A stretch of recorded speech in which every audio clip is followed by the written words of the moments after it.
Bonsoir, bienvenue à vous. Sonar. Sonar, imaginaire.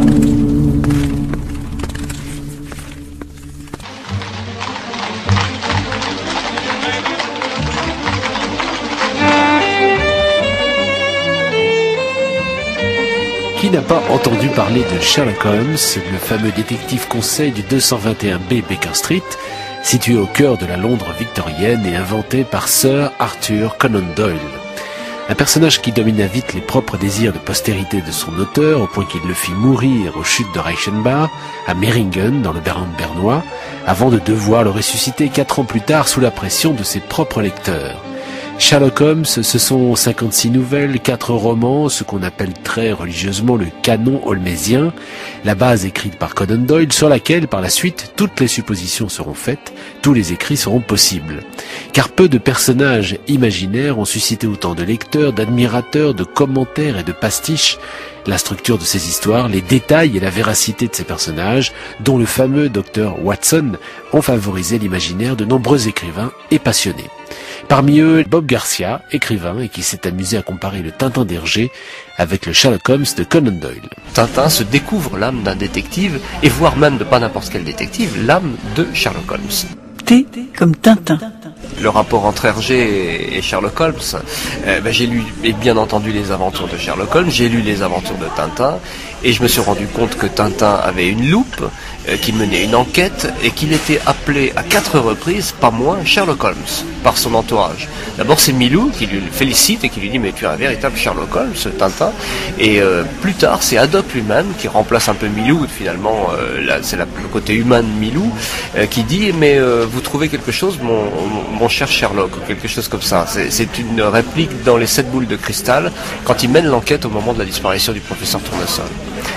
Donc c'est une évidence, c'est écrit par Hergé, donc il est appelé Sherlock Holmes, mais il y a après toute la famille de personnages de Tintin qui ressemble beaucoup à certains personnages de Sherlock Holmes. On trouve un méchant récurrent qui s'appelle Rastapopoulos chez Hergé et qui s'appelle Moriarty chez Conan Doyle. On trouve aussi des Dupont, les fameux détectives chez Hergé, et qui représentent évidemment les Gregson, Lestrade et autres détectives qui sont toujours plus ou moins largués chez Sherlock Holmes, etc. Voilà, des familles de personnages comme ça. On a des illustrations comme ça, des images aussi de films. Vous êtes amusé un petit peu à tirer comme ça les parallèles. C'est vrai que Tintin est un détective, donc déjà c'est le point de départ. C'est pas un peu tiré par les cheveux? Non, parce que vous regardez, je sais pas si vous connaissez ce film qui s'appelle Le secret de la pyramide. On voit un Sherlock Holmes Junior, c'est ça, oui. Exactement, c'est Sherlock Holmes jeune avec Watson jeune. Et en voyant ce film, je me suis toujours dit que c'était vraiment la transposition idéale de Tintin. Et il a vraiment des attitudes de Tintin, il court dans tous les sens, il est extrêmement dynamique ce Sherlock Holmes. Il est évidemment pas drogué à cet âge-là, il se pique pas encore avec la cocaïne, etc. Parce que c'est très peu tintinophile, hein, tintinesque. Et par contre il mène cette enquête et il est jeune. Et le producteur de ce film-là, non pas le réalisateur, mais le producteur, c'était comme par hasard Steven Spielberg. Et Steven Spielberg s'apprête à adapter Tintin à l'écran. Donc il n'y a pas de hasard. Mais est-ce que Hergé a vraiment s'est inspiré de Conan Doyle? Est-ce que c'est un lecteur de Conan Doyle? Est-ce qu'il a avoué quelque chose en rapport avec le canon de Sherlock Holmes où son inspiration a pu dévier? Il l'a pas dit explicitement, mais on sait par un certain nombre de recoupements et de témoignages de biographes que Hergé était un gros lecteur de romans policiers, il adorait ça, et il fait allusion très directement à Sherlock Holmes dans plusieurs de ses bandes dessinées. Dans Tintin en Amérique, on voit un détective qui s'appelle Macadam et qui est supposé ramener Milou à Tintin, parce que Milou a été enlevé. Et le fameux détective ramène évidemment des tas de chiens, mais pas Milou. Et il fait des déductions absolument hallucinantes, mais qui sont fondées sur rien du tout. Et Tintin dit à un moment donné, mais c'est incroyable, je pensais qu'on ne pouvait voir ce genre de déduction que dans des aventures de Sherlock Holmes. Donc là, il y fait allusion très directement. Et juste à la fin, il se rend compte que ce détective macadam est complètement bidon et que ses déductions sont fondées sur rien. Et Tintin se dit, mais je pense que finalement je vais pouvoir faire la même chose ou même aussi bien moi-même. Et je pense que c'est à partir de ce moment-là, de Tintin en Amérique, que Tintin se découvre l'âme d'un détective, et voire même de pas n'importe quel détective, l'âme de Sherlock Holmes. Donc c'est écrit noir sur blanc dans les aventures de Tintin.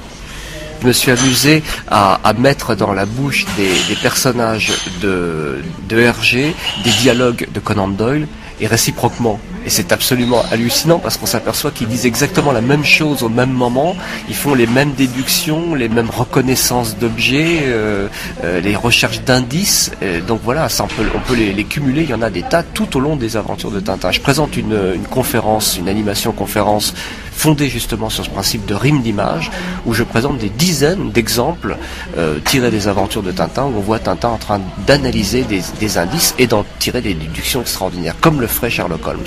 Il y a un point commun aussi, c'est l'énigme un peu étrange, cryptée, que déchiffrent l'un et l'autre. Et c'est vrai qu'il y a une sorte de décryptologie, je sais pas comment on pourrait les dire, enfin ce sont des experts en cryptologie de tout ordre un peu, c'est les personnages. Oui, on va trouver ce genre d'analogie aussi. Tintin est confronté non pas aux petits hommes dansants, bien entendu, mais à des messages cryptés, comme par exemple dans Le Secret de la licorne, où on a un message qui est plus que crypté, il est même en trois parties qui se superposent, et c'est la superposition des trois parties qui décrypte le message. Au début du Lotus Bleu, il reçoit aussi par la TSF un message crypté, et il met du temps avant de le décrypter, avant de comprendre de quoi il s'agit. Et ils ont tous les deux la même attitude par rapport à cette phase de décryptage. Ils sont dans une espèce de phase de réflexion intense. On voit la tête de Tintin qui est surmontée par tout un tas de rouages et de mécaniques, et voire même d'équations, parce qu'on montre qu'il est en train de réfléchir. Et au moment où il a enfin trouvé la solution de son énigme, alors là il explose, il bondit de joie, il se met à courir dans tous les sens, et il va vers la solution, comme le ferait Sherlock Holmes. Oui, peut-être qu'on a oublié le côté très exubérant de Sherlock Holmes par moment.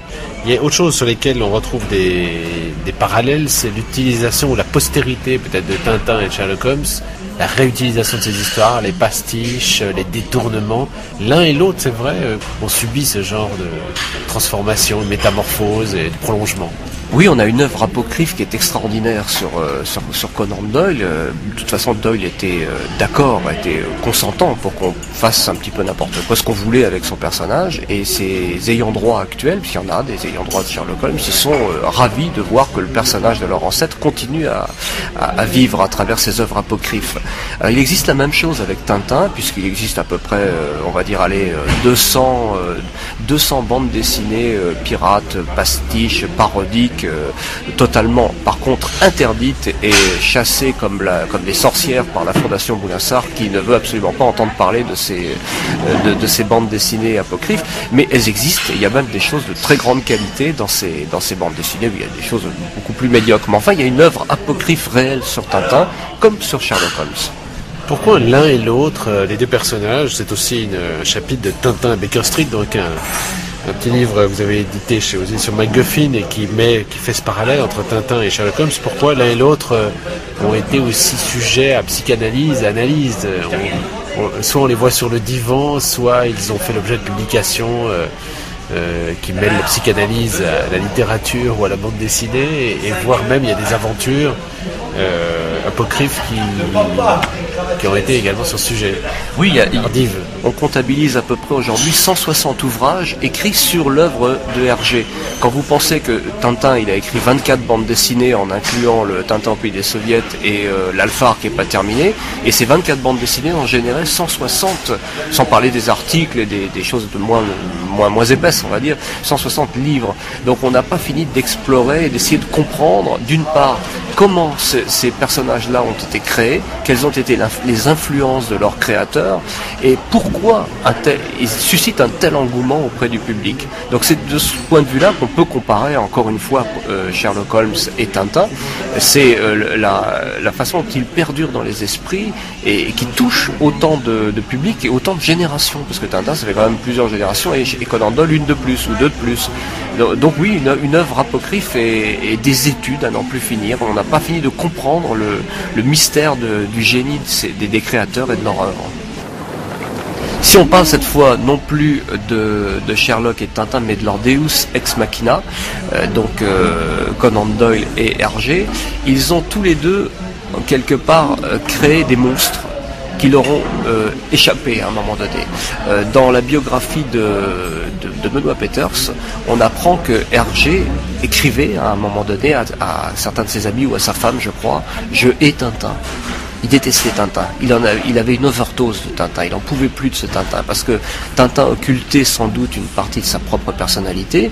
Hergé rêvait à un moment donné d'être peintre, non pas dessinateur, mais peintre. Il a d'ailleurs fait quelques tableaux vraiment superbes. Et sans doute que Tintin occultait une partie de ce talent où il aurait voulu exploser pour autre chose que ce petit personnage à la houppette qu'il avait créé à la va-vite alors qu'il était jeune en 1929. Et Hergé s'est représenté lui-même enchaîné à sa table de travail avec un costume de forçat et un boulet au pied. C'est quand même pas banal comme façon de s'enchaîner à son personnage. Et Tintin veille sur lui avec un fouet à la main. Donc ça veut tout dire. Et figurez-vous que quelques années avant, Conan Doyle a été représenté exactement dans la même situation. Non pas devant une table à dessin, bien sûr, puisqu'il dessinait pas, il écrivait, mais on le voit assis, enchaîné, pareil, avec un boulet au pied, et le commentaire sous ce dessin-là, c'est Conan Doyle, donc victime de son héros et prisonnier de son héros.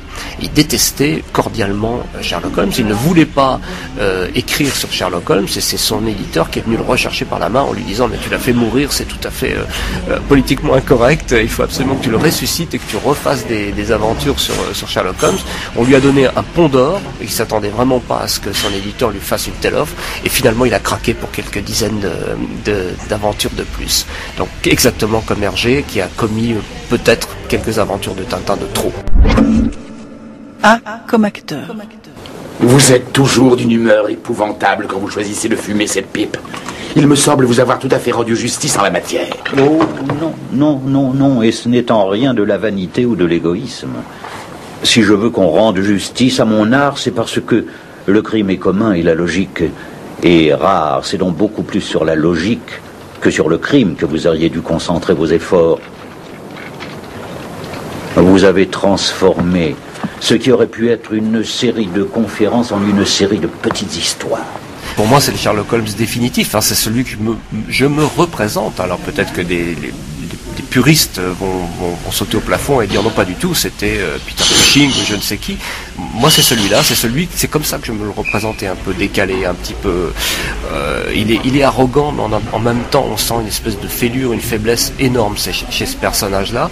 Il m'intrigue, il m'inquiète, et j'avais envie d'écrire quelque chose dans la veine de Jeremy Brett. Et pour en revenir à ce Jeremy Brett, justement, donc c'est la première fois où je l'ai vu sur un écran interpréter Sherlock Holmes, ça a été vraiment une grande claque, et je suis resté scotché longtemps, j'ai regardé toutes ses interprétations. Savez-vous qu'avant d'interpréter Sherlock Holmes, il a interprété Moriarty. Donc il y avait véritablement l'ennemi juré de Sherlock Holmes. L'ennemi juré de Sherlock Holmes, le Rastapopoulos de Tintin, le Moriarty de Sherlock Holmes. Et donc c'est Jeremy Brett qui incarne à la fois le côté obscur et le côté positif et le côté négatif d'un même personnage, qui pouvait interpréter à la fois Moriarty et Sherlock Holmes. Lui, il l'a fait, et c'est pour ça que je pense, moi, que c'est le Sherlock Holmes définitif.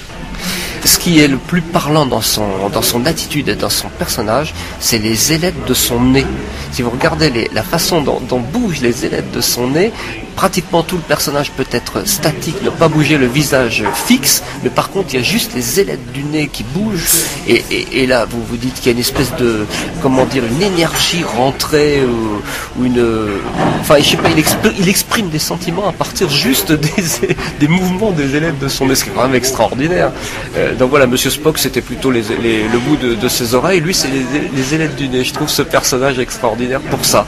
Il n'a pas besoin de bouger, d'en faire des tonnes, de sauter dans tous les sens pour montrer ses sentiments et faire passer une énergie incroyable à l'écran. Et la série avait d'autres qualités quand même. Oui, bien sûr, déjà le Watson était moins ridicule que ce qu'il a pu être dans certains films du passé, parce qu'on a souvent considéré que Watson était un personnage ridicule et le faire-valoir de Holmes. Là, c'est pas le cas. Donc ici, Watson est bien, l'ensemble des personnages, y compris Madame Hudson, sont bien, tous les personnages sont bien campés, mais ce Sherlock Holmes lui-même, il a ce côté fier, ce côté noble, mais un peu arrogant et un petit peu provocateur aussi, qui est quelque part un petit peu un révélateur de sa propre faiblesse. Parce qu'on le sent pas si sûr que ça de lui, on le sent un peu douter de sa personne, et dès qu'il est plus mis en scène et dès qu'il est plus en train de résoudre une enquête et de se faire valoir de cette façon-là, il est rien, il est plus rien. C'était quoi ce soir? Morphine? Ou cocaïne? Eh bien, j'ai fait l'essai d'une solution à 7% de cocaïne. Voulez-vous l'essayer? Non, merci. Je vous parle non seulement en médecin, mais aussi en ami. Comment risquer consciemment de causer de tels dommages à une pareille puissance intellectuelle? C'est incompréhensible. Il y a quelque chose qui clarifie et stimule l'esprit. Oui, et qui peut le détruire. Et vous le savez très bien. Mon esprit se rebelle contre la stagnation. J'ai besoin d'une exaltation mentale.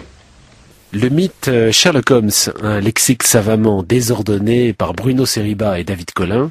Lecture Isabelle Carcelles et Jacques Roman. Cette émission est écoutable ou téléchargeable sur le site sonar.rsr.ch ou sur espace2.ch, qui vous donnera aussi les détails des publications de nos invités et les sites à consulter pour compléter cette émission. La semaine prochaine, une émission autour d'Israël aujourd'hui à l'occasion des 60 ans de l'État d'Israël, ce 14 mai prochain. Bonne soirée à l'écoute d'Espace 2 et tout de suite, musique aujourd'hui d'Angio.